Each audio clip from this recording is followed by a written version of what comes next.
Genesis chapter 19. The two angels arrived at Sodom in the evening. Lot was sitting near the gate of the city. When Lot saw the angels, he got up to greet them. He bowed down with his face to the ground.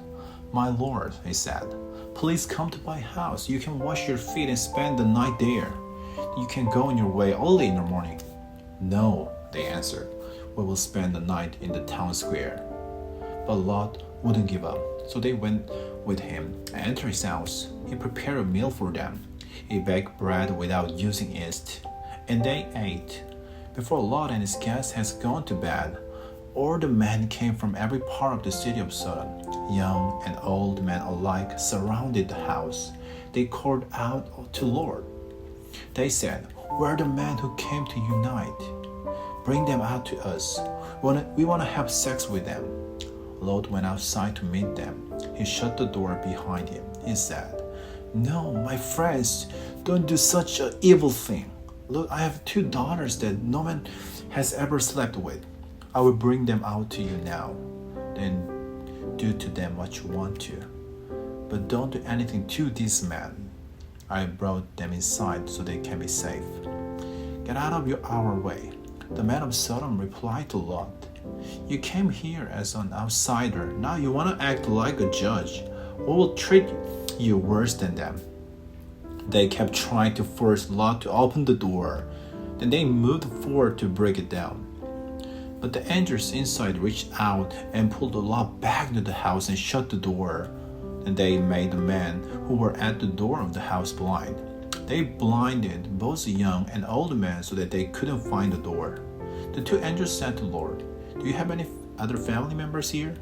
Do you have sons-in-law, sons, daughters, or any other relatives in the city? Get them out of here. We are going to destroy this place." Many have cried out to the Lord against the people of this city, so he has sent us to destroy it. Then Lot went out and spoke to his sons-in-law. He had promised to marry his daughters. He said, "Hurry up, get out of this place. The Lord is about to destroy this city." But his sons-in-law thought he was joking. The sun was coming up, so the angels tried to get Lot to leave. They said, "Hurry up, take your wife and your two daughters who are here. Get out. If you don't, you will be swept away when the city is destroyed." Lot didn't move right away, so man grabbed him by the hand. They also took hold of the hands of his wife and two daughters. They led all of them safely out of the city. The Lord had mercy on them. As soon as the angels had brought them out, one of them spoke. He said, "Run for your lives. Don't look back. Don't stop anywhere in the valley. Run to the mountains. If you don't, you will be swept away." But Lot said to them, "No, my lords, please, you have done me a big favor. You have been very kind to me by sparing my life. But I can run to the mountains. I won't be able to escape these horrible things that's going to happen, and then I will die. Look, here's town near enough to run to. It is small. Let me run to it. It's very small, isn't it? Then my life will be spared." The Lord said to Lot, "All right, I will also give you what you are asking for. I will not destroy the town you are talking about, but run there quickly. I can do anything until you reach it." The town was named Zoar. Zoar means small. By the time Lot reached Zoar, the sun had risen over the land. Then the Lord sent down a burning sulfur. It came down like a rain on Sodom and Gomorrah. It came from the Lord. It came out of the sky. The Lord destroyed these cities and the whole valley. All the people who were living in the city were wiped out. So were the plants in the land. But Lot's wife looked back. When she did, she became a pillar made out of salt. Early the next morning, Abram got up. He returned to the place where he had stood in front of the Lord. He looked down towards Sodom and Gomorrah and the whole valley. He saw thick smoke rising from the land. It looked like smoke from a furnace. So when God destroyed the cities of the valley, he showed concern for Abram. He brought Lot out safely when he destroyed the cities where Lot had lived. Lot and his two daughters left Zoar. They went to live in the mountains because Lot was afraid to stay in Zoar. So he and his daughters lived in the cave. One day, the older daughter spoke to the younger one. She said, "Our father is old. People all over the earth have men to marry and have children with. We do not. So let's get our father to drink wine, that we can sleep with him. We can use our father to continue our family line." That night, they got their father to drink wine, and the older daughter went in and slept with him. He wasn't aware when she lay down or when she got up. The next day, the older daughter spoke to the younger one again. She said, "Last night I slept with my father. Let's get him to drink wine again tonight. Then you go in and sleep with him. We can use our father to continue our family line." So they got their father to drink wine that night also. Then the younger daughter slept with him. Again, he wasn't aware when she lay down or when she got up. So both of Lot's daughters became pregnant by their father. The older daughter had a son. She named him Moab. He's the father of Moabites of today. The younger daughter also had a son. She named him Ben-Ammi. He's the father of Ammonites of today. Genesis chapter 20. Abraham moved south into Negev desert. He lived between Kadesh and Shur.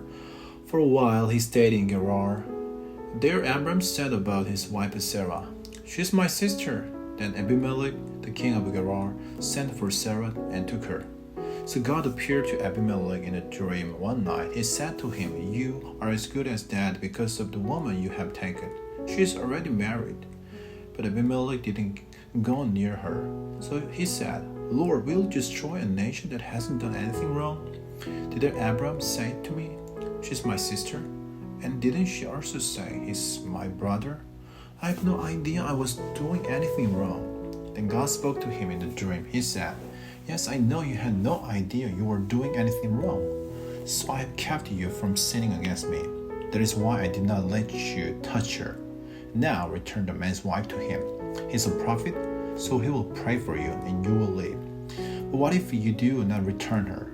Then you can be sure that you and all your people will die." Early the next morning, Abimelech sent for all his officials. When he told them everything that had happened, they were really afraid. And Abimelech called Abram in. Abimelech said, "What have you done to us? Have I done something wrong to you? Why have you brought so much guilt on me and my kingdom? You have done things to me that should never be done." Abimelech first asked Abraham, "Why did you do this?" Abram replied, "I thought there is no respect for God in this place. They will kill me because of my wife. Besides, she really is my sister. She's the daughter of my father, but not the daughter of my mother. And she became my wife. God had me wander away from my father's house. So I said to her, 'He is how you can show your love to me. Everywhere we go, say about me, he's my brother.' Then Abimelech gave Abram sheep and cattle and male and female slaves. He also returned his wife Sarah to him. Abimelech said, 'Here is my land. Live anywhere you want to.' He said to Sarah, 'I'm giving your brother 25 pounds of silver. This will show everyone with you that I'm sorry for what I did to you. You haven't done anything wrong.' Then Abram prayed to God, and God heard Abimelech. He also healed his wife and his female slaves so they could have children again. The Lord had kept all the women in Abimelech's house from having children. He had done it because of Abram's wife, Sarah.